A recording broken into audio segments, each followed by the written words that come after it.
morning. My name is María José Aquino and I come from Doreán Homeschools. And the title of my expressive reading is The Cause by Sarah Molly. I hope you enjoy it and praise the Lord.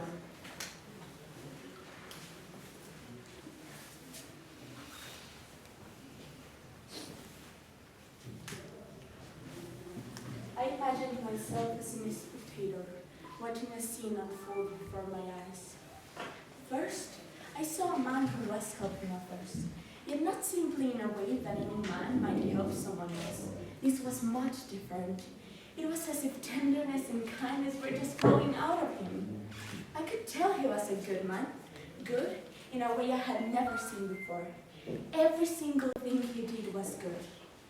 I watched him giving sight to a blind man. I saw him heal a man sick of palsy. I saw him bring back to life a young girl. I saw him resurrect a man when he had lain in the grave 4 days already. Even the simple, normal acts of service, I was astonished by them. By him, I mean.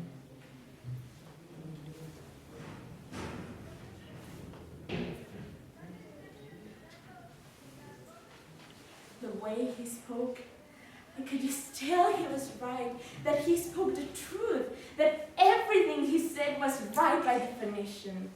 His face was so pure. I had never seen honesty like that, never seen love like that. It's like I finally understood what love was, now that I saw him. And the way he looked at people. I wished he would look at me, but he never did. But I knew I would never forget this goodness that I had seen. It was almost as if I was in a daze, not quite able to comprehend it, stunned that this kind of righteousness could even exist. I wanted to just keep watching him. I felt I would be contented if I could just watch him for the rest of my life. But then, the scene changed before my eyes.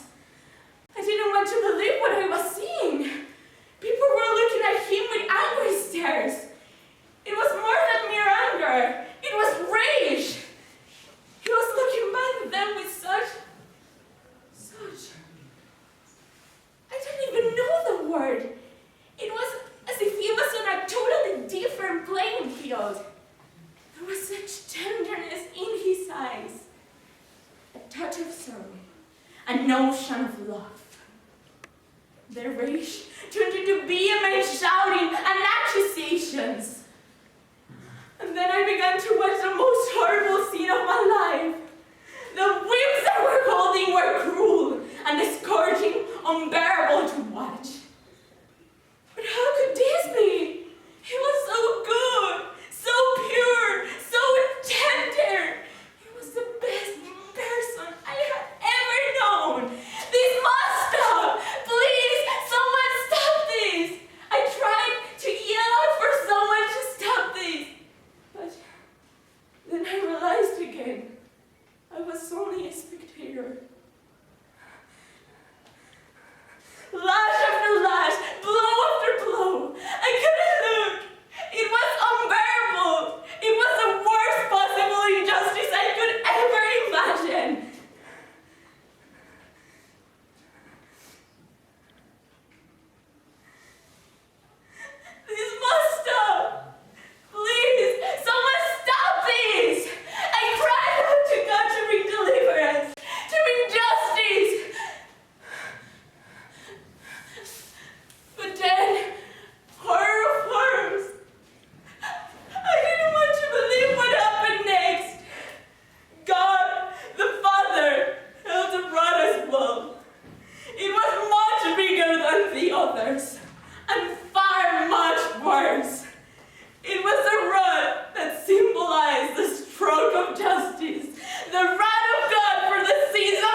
then there was darkness.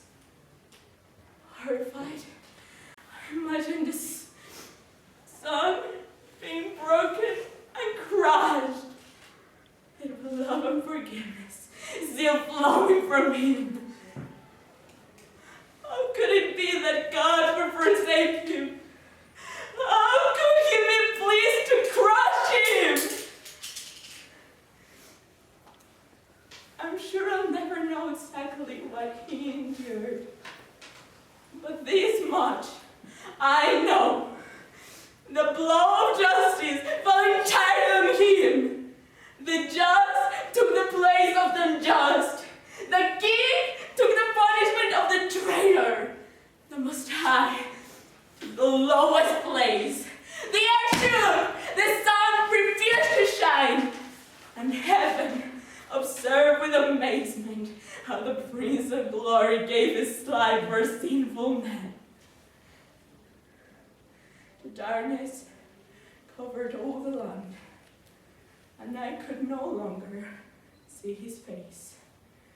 But I heard his anguished cry, my God, why have you forsaken me?" And in those moments, I realized that the suffering I could not see was far worse than what I could. Stunned and traumatized, I stepped back. I forced myself to breathe. I tried not to comprehend what I had just seen.